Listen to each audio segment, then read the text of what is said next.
दोस्तों, महाभारत भारत का ही नहीं बल्कि दुनिया का सबसे बड़ा महाकाव्य है।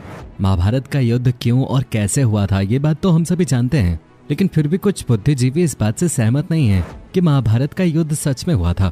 उन्हें लगता है कि ये सिर्फ काल्पनिक घटनाओं पर आधारित तथ्य है।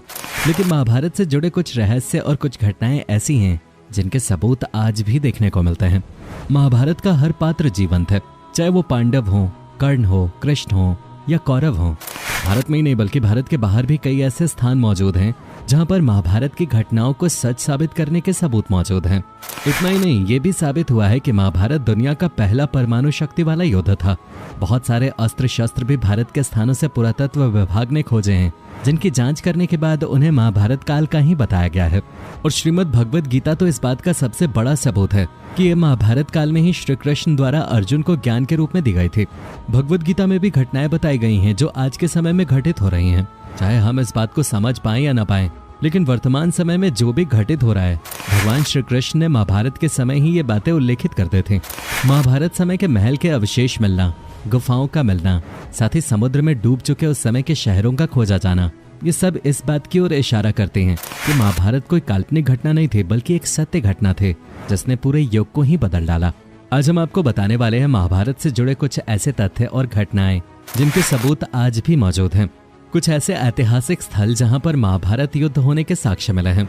दोस्तों, अगर आपको महाभारत पर यकीन है या नहीं भी है तो आप इस वीडियो को अंत तक जरूर देखिएगा, क्योंकि इस वीडियो को देखने के बाद शायद बहुत से लोगों की महाभारत को लेकर सोच बदल जाए। और अगर आप हमारे चैनल पे नए हैं तो हमारे चैनल को सब्सक्राइब कर अपना सपोर्ट दिखाएं। तो चलिए शुरू करते हैं। महाभारत युद्ध स्थल कुरुक्षेत्र।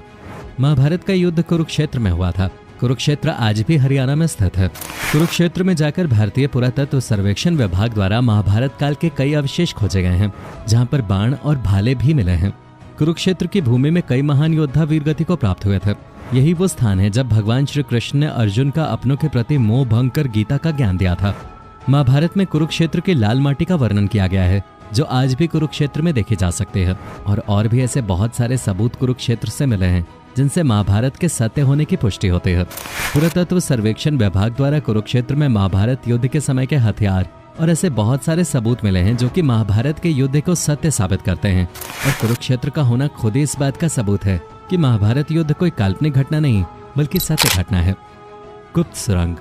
जब मामा शकुनी ने दुर्योधन के साथ मिलकर पांडवों के रुकने वाले महल को निशाना बनाया और उस महल में आग लगा दी थी जिससे कि पांडव रातों रात उस आग में जलकर भस्म हो जाएं, लेकिन पांडवों के जासूसों ने उन्हें पहले ही खबर कर दी थी और पांडव उस महल से निकलने वाली गुप्त सुरंग से निकलकर बच गए थे। ये सुरंग आज भी गाजियाबाद में हिंड नदी के किनारे खुलती है, जिसे पांडव लाक्षागृह कहा गया था, जो कि लाख की बनी हुई थी। इस लाक्षागृह महल के अवशेष आज भी बरनावा में पाए जाते हैं। बरनावा या वारानावत नामक स्थान मेरठ जिले से 35 किलोमीटर दूर स्थित है, जो कि आज एक तहसील है। यहाँ पर महाभारत कालीन लाक्षागृह चिन्हित किया गया है, जो कि एक टीले के रूप में आज भी मौजूद है। यहाँ से भटकते हुए पांडव आज मौजूद नागालैंड में पहुंच गए थे, जहाँ पर राक्षसी हिडिंबा संग भीम का विवाह हुआ और घटोत्कच नामक पुत्र उत्पन्न हुआ। भीम अपने पुत्र के साथ गोटी से शतरंज खेलते थे, जो कि आज भी नागालैंड के दीमापुर में देखे जा सकते हैं। इस गुप्त सुरंग और लाक्षागृह के अवशेषों का होना इस बात की तरफ संकेत करता है कि महाभारत का युद्ध काल्पनिक नहीं था। खाटू श्याम जी। आपको ये बात जानकर हैरानी होगी कि भीम के पुत्र और घटोत्कच के पुत्र बर्बरिक से भगवान श्री कृष्ण ने ब्राह्मण के वेश में दान में उनका शीश मांगा था। दान के पश्चात श्री कृष्ण ने बर्बरिक को कलयुग में स्वयं के नाम से पूजित होने का वर दिया था, यानी कि भविष्य में उनके नाम की पूजा की जाएगी। बर्बरिक ने श्री कृष्ण से कहा कि वो युद्ध को देखना चाहता है, इसलिए श्री कृष्ण ने बर्बरिक के शीश को दूर स्थान पर रखवा दिया था और वही बर्बरिक आज खाटू श्याम जी के नाम से पूजे जाते हैं, जैसा कि श्री कृष्ण ने उन्हें वरदान दिया था। जिस स्थान पर बर्बरिक का शीश रखा गया था वो स्थान खाटू श्याम जी का स्थान कहलाता है। राजस्थान के सीकर जिले में स्थित परम घाट खाटू वही स्थान है जिसकी आधारशिला 1720 में रखी गई थी। मथुरा। मथुरा नगरी के बारे में हम सभी जानते हैं। श्री कृष्ण भगवान की जन्मस्थली मथुरा नगरी आज भी हमारे बीच मौजूद है। इतना ही नहीं, उनकी जन्मस्थली होने की वजह से महाभारत में भी ये घटनाओं का प्रमुख केंद्र रहा है। जिस स्थान पर कंस रहता था आज भी उस स्थान को कंस के किले के नाम से जाना जाता है। कंस ने श्री कृष्ण को मारने के लिए कई रचनाएं रची थी। ये किला आज भी मथुरा में देखा जा सकता है। मथुरा नगरी को नष्ट करने के लिए कंस द्वारा कई राक्षसों द्वारा हमला भी करवाया गया था, लेकिन मथुरा का बाल भी बांका नहीं किया जा सका, क्योंकि ये नगरी श्री कृष्ण की नगरी थी और आज भी ये वैसे ही है जैसे पहले के जमाने में हुआ करते थे।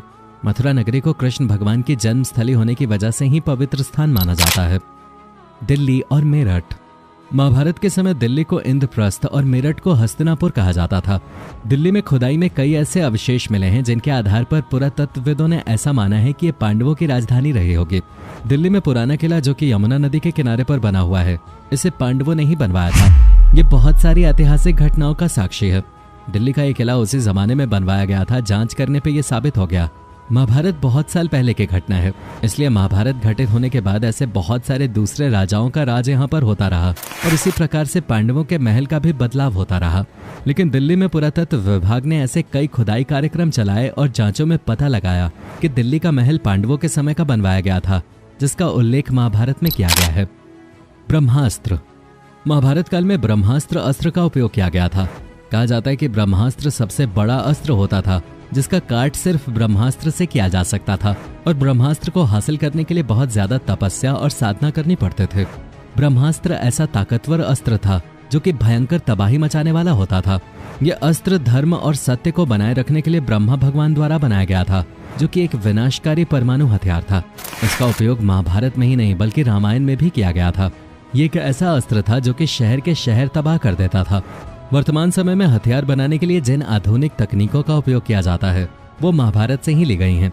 कई प्रकार के परमाणु बम जो बनाए गए हैं वो सब महाभारत की ही देन है। चक्रव्यूह। कहते हैं कि महाभारत में कई तरह के चक्रव्यूह रचे गए थे। एक चक्रव्यूह पांडवों ने भी सीखा था जब वो अपने अज्ञातवास पर गए थे। वर्तमान में हिमाचल प्रदेश के हमीरपुर जिले में 16 सिंह की धार के नीचे बसा एक गाँव मौजूद है जिसे राजनौन गाँव के नाम से जाना जाता है। यह मान्यता है कि पांडव अपने अज्ञातवास के दौरान यहीं रुके थे और उन्हें चक्रव्यूह का ज्ञान प्राप्त हुआ था, जिसे उन्होंने एक पत्थर पर उकेर दिया था जो कि आज भी वहां मौजूद है। इस पत्थर पर बने चक्रव्यूह को देखकर यह साफ समझा जा सकता है कि इस चक्रव्यूह में अंदर जाने का रास्ता तो आसानी से दिख जाता है, लेकिन बाहर आने का रास्ता नजर नहीं आता, क्योंकि इस चक्र में बाहर निकलने का रास्ता है ही नहीं। खगोल शास्त्र। महाभारत के युद्ध से ठीक पहले भगवान श्री कृष्ण हस्तिनापुर गए थे। तब चंद्रमा रेवती के नक्षत्र में था। भगवान श्री कृष्ण हस्तिनापुर जाते समय रास्ते में एक जगह रुके थे जहां पर उन्होंने आराम किया था, जिस जगह का नाम वृक्ष जला है, और उस दिन चंद्रमा बहरानी नक्षत्र में था। उस समय की घटना की तारीख का भी खगोल शास्त्रियों ने पता लगा लिया है और खगोल शास्त्र की जांच के बाद ये साबित होता है कि महाभारत किसी की कोई कल्पना नहीं बल्कि सच्ची घटना है। इसके अलावा भी ऐसे कई सारे सबूत खगोल शास्त्रियों द्वारा इकट्ठे किए गए हैं जिनसे ये बात साबित होती है। पुरातात्विक साक्ष्य। भारत में 35 से भी ज्यादा स्थानों पर पुरातात्विक साक्ष्य पाए गए जो कि इस बात की तरफ इशारा करते हैं कि यहाँ से मिले सभी तरह के सामान महाभारत के जमाने के ही हैं। इन सभी स्थानों से लोहा, मोहरें, सोने चांदी के आभूषण, तांबे के बर्तन और भूरे रंग के बर्तन पाए गए। इन कलाकृतियों के वैज्ञानिक डेटिंग भारतीय पुरातत्व के गैर आर्य आक्रमण मॉडल से मेल खाते हैं, जो कि बताती है कि ये सभी चीजें उसी समय की हैं जैसा कि वेदों में लिखा गया है। अगर महाभारत एक काल्पनिक घटना होती तो इतनी सारी जगहों पे इस तरह के सबूत कैसे मिल सकते थे? अगर पुरातत्व विभाग द्वारा जांच में ये बताया जा रहा है कि महाभारत में उल्लेखित चीजों से खोजी गई चीजें मेल खाती हैं, तो महाभारत का होना सत्य घटना ही है। दोस्तों, इतने सारे सबूतों के आधार पर भी अगर कोई महाभारत को एक काल्पनिक कहानी मानता है तो शायद उसे किसी अच्छे डॉक्टर से अपने दिमाग का इलाज करवाना चाहिए। वैसे आपको इस वीडियो का कौन सा पार्ट सबसे ज्यादा पसंद आया, हमें नीचे कमेंट्स में जरूर बताइएगा।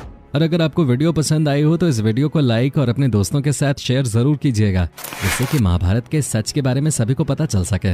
और अगर आपको इसी तरह की वीडियोस अच्छी लगती हैं तो आप हमारे चैनल को फ्री में सब्सक्राइब कर सकते हैं, क्योंकि हम हर रोज ऐसी ही वीडियोस आपके लिए अपलोड करते रहते हैं। इस वीडियो को अंत तक देखने के लिए आपका बहुत बहुत शुक्रिया।